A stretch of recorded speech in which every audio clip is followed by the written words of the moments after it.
विजय सिन्हा का फंस गया उप मुख्यमंत्री पद, देना पड़ सकता है इस्तीफा। तेजस्वी प्रसाद यादव ने फोड़ दिया एटम बम।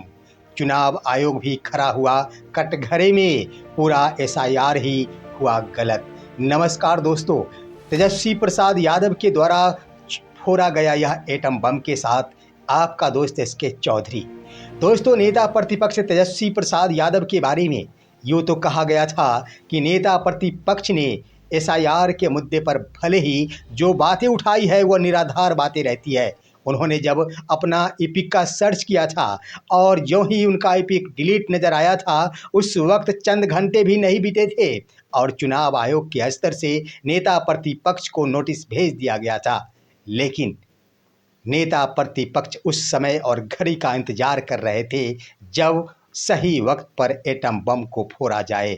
दोस्तों, नेता प्रतिपक्ष के बारे में उस समय सत्ता पक्ष के नेता खुशियों के फूले नहीं समा रहे थे। उनके स्तर से बिहार सरकार के मंत्री विजय कुमार चौधरी ने तो ये भी कहा था कि हड़बड़ में गड़बड़ हो गया। लेकिन नेता प्रतिपक्ष उस वक्त अपनी राजनीति की करिश्मा दिखा रहे थे। सचमुच तेजस्वी प्रसाद यादव ने साबित कर दिया कि वो राजनीति के कच्चे खिलाड़ी नहीं बल्कि पक्के खिलाड़ी है, जिस एटम बम के बदौलत अब उप मुख्यमंत्री विजय सिन्हा की कुर्सी खतरे में पड़ गई है। और तो और चुनाव आयोग भी कटघरे में खड़े नजर आ रहा है। अब दोस्तों, एसआईआर का यह मुद्दा मतदाता सूची पुनरीक्षण का कार्य पर बड़ा सवाल खड़ा हो गया है कि आखिर गणना पर पत्र पर हस्ताक्षर किसने किया। आइए इस पर हम विस्तार पूर्वक चर्चा करते हैं। लेकिन इससे पहले मैं गुजारिश करना चाहूँगा, मैं जो बातें कहूँगा गोदी मीडिया नहीं कहेगी, इसलिए ज़रूरत है आप सभी को अभी हमारे इस चैनल शौर्य हिंदी न्यूज़ को सब्सक्राइब करने की और सच के इस सफ़र में हमारा समर्थन करने की। दोस्तों, नेता प्रतिपक्ष तेजस्वी प्रसाद यादव के द्वारा छोड़ा गया एटम बम वर्तमान सत्ता पक्ष के लिए मुश्किलें खड़ा कर दिया। सबसे बड़ी बात कि उप मुख्यमंत्री विजय कुमार सिन्हा की कुर्सी अब बिल्कुल खतरे में पड़ गई। कांग्रेस के प्रदेश अध्यक्ष राजेश राम ने तो इस्तीफे की मांग भी कर डाली है।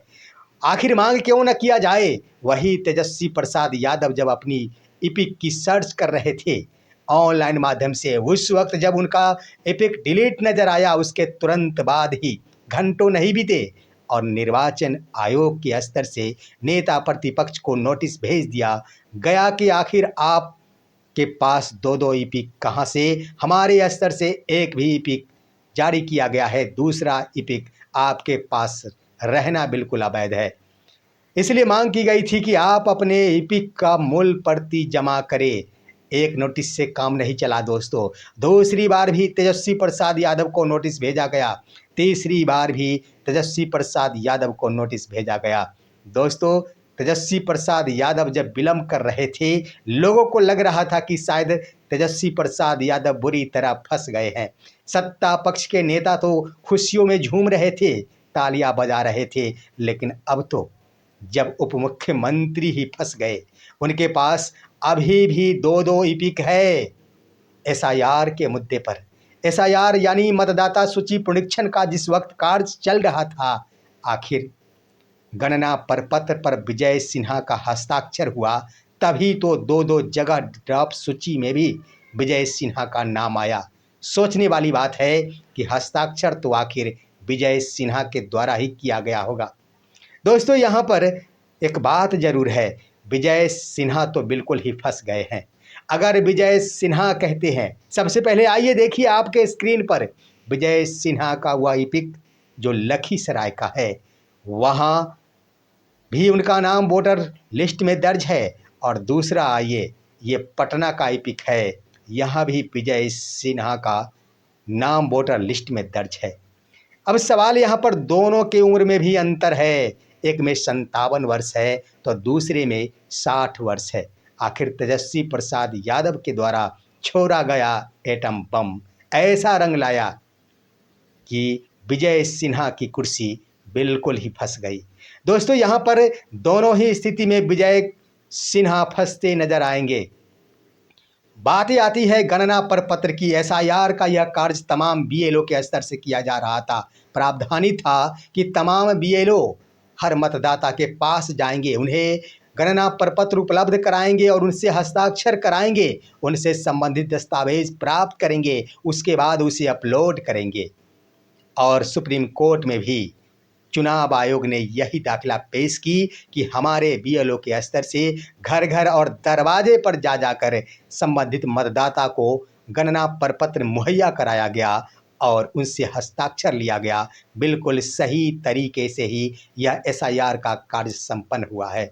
लेकिन सवाल बनता है कि आखिर जब विजय सिन्हा को मालूम था, क्योंकि एक बार उन्होंने तो गणना प्रपत्र में लखीसराय में भी हस्ताक्षर किया होगा और दूसरी बार उनके द्वारा पटना में भी हस्ताक्षर किया गया होगा। क्या विजय सिन्हा इन बातों से अनभिज्ञ थे? एक शब्दों में विजय सिन्हा कह देंगे कि मैं इस गणना प्रपत्र पर हस्ताक्षर किया ही नहीं। अब दोस्तों, ज्यों ही उनके स्तर से कहा जाएगा कि मैंने किया ही नहीं, उसके बाद होगा क्या? वही बीएलओ नपेंगे। नप तो जाएंगे बीएलओ, लेकिन विजय सिन्हा के द्वारा दिया गया बयान से एसआईआर के मुद्दे पर सवाल खड़ा हो जाएगा कि आखिर यह एसआईआर का कार्य बिल्कुल ही गलत हुआ है। जब एक उप मुख्यमंत्री के पास बीएलओ नहीं गए तो लाखों वो मतदाता होंगे जिनके पास वो बीएलओ नहीं गए होंगे और एसआईआर पर सवाल खड़ा होगा कि यह बिल्कुल गलत तरीकों से ही मतदाता सूची पुनरीक्षण का कार्य किया गया।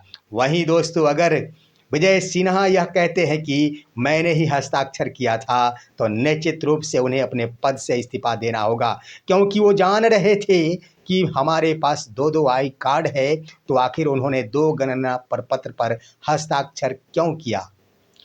दोस्तों, एक सवाल मैं कहना चाहता हूं और एक अहम बात की विजय सिन्हा के द्वारा कहा गया है कि चुनाव आयोग के द्वारा किए गए देरी के कारण हमारा नाम ड्राफ्ट सूची में रह गया। उनका कहना है कि 5 अगस्त को मैंने अपना नाम हटाने के लिए आवेदन दिया था, परंतु निर्वाचन आयोग के द्वारा इसमें विलंब किया गया, जिसके कारण मेरा नाम ड्राफ्ट सूची से नहीं हट पाया। अभी भी विजय सिन्हा के द्वारा चुनाव आयोग को बिल्कुल ही बचाने की कोशिश की जा रही है। ये आखिर देर की बातें क्यों करते हैं? इसीलिए तो तेजस्वी प्रसाद यादव कहते हैं कि चुनाव आयोग, निर्वाचन आयोग, इलेक्शन कमीशन और भाजपा के साथ गठबंधन है। इलेक्शन कमीशन भाजपा के द्वारा बताए गए तौर तरीकों पर ही कार्य कर रहा। उनका ये भी कहना है कि मैं जब सवाल पूछता हूँ भाजपा के नेता से नहीं, मैं जब सवाल पूछता हूं चुनाव निर्वाचन आयोग से, तो इसका जवाब देते हैं भाजपा नेता। इसका मतलब क्या होता है? इसका मतलब है कि यह गठजोड़ है दोनों ही निर्वाचन आयोग और भाजपा के साथ। दोस्तों, मैं कहना चाहूँगा कि यहाँ पर विजय सिन्हा के द्वारा बचाने की आखिर क्यों कोशिश की जा रही है? आखिर विजय सिन्हा क्यों नहीं कहते हैं कि निर्वाचन आयोग की गलती के कारण हमारा नाम मतदाता सूची में रह गया? वो कहते हैं कि निर्वाचन आयोग के द्वारा किए गए देरी के कारण मेरा नाम ड्रॉप सूची में रह गया। आखिर देरी भी तो गलती है। इस मुद्दे पर भी निर्वाचन आयोग कटघरे में खड़े नजर आ रहा है। दोस्तों, एक और बातें मैं कहना चाहूँगा।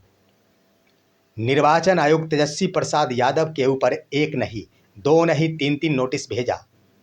अब यहाँ पर कहना चाहूँगा कि निर्वाचन आयोग और भाजपा के साथ गठबंधन का यह स्पष्ट खुलासा इस रूप में हो रहा कि 9 अगस्त 2025 को पूरे सुर्खियों में यह खबर बन गई कि डिप्टी सीएम के पास 2 ईपिक कार्ड है।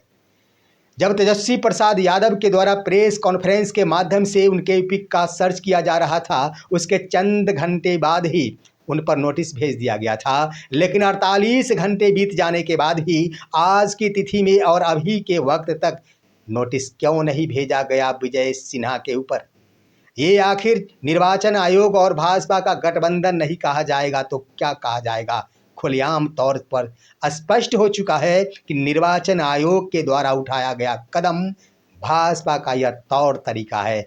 अब तेजस्वी प्रसाद यादव के द्वारा कह दिया गया कि मैं इस मुद्दे को छोड़ूंगा नहीं, मैं इसे कोर्ट तक ले जाऊंगा। क्या होगा एसआईआर का? ये तो स्पष्ट हो चुका है कि जिस निर्वाचन आयोग के द्वारा 3-3 नोटिस भेजा गया तेजस्वी प्रसाद यादव के पास, आखिर अब जवाब देने के लिए वक्त और कागज़ का भी अभाव पड़ गया है निर्वाचन आयोग के पास कि आखिर दो दो नाम ड्रॉप सूची में एक मंत्री का कैसे रह गया। सवाल खड़ा हो गया है कि पूरा एसआईआर ही गलत तरीकों से किया गया। निश्चित रूप से यह गलत किया गया है तो तेजस्वी प्रसाद यादव ने इस पर बड़ी मांग करते हुए इसे रद्द करने की मांग कर डाली है। ये तो स्पष्ट हो चुका है कि अब सत्ता पक्ष तेजस्वी प्रसाद यादव के चंगुल में फंस गई।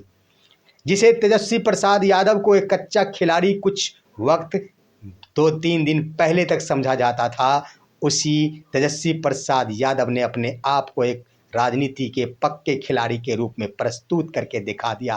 देखना है दोस्तों आखिर निर्वाचन आयोग इस पर क्या कुछ कहती है। मौन धारण कर चुका है निर्वाचन आयोग। तो उधर भाजपा या फिर सत्ता पक्ष के किसी और नेता के द्वारा इन मुद्दों पर कोई भी बयान नहीं दिया जा रहा है। क्या होगा और तमाम मुद्दों पर आपका क्या राय है, अपनी राय कमेंट के माध्यम से दीजिए। हमारे इस वीडियो को लाइक कीजिए और आप दीजिए अपने दोस्त को इजाज़त। हम फिर मिलेंगे आपसे अगले वीडियो में। तब तक के लिए नमस्कार दोस्तों।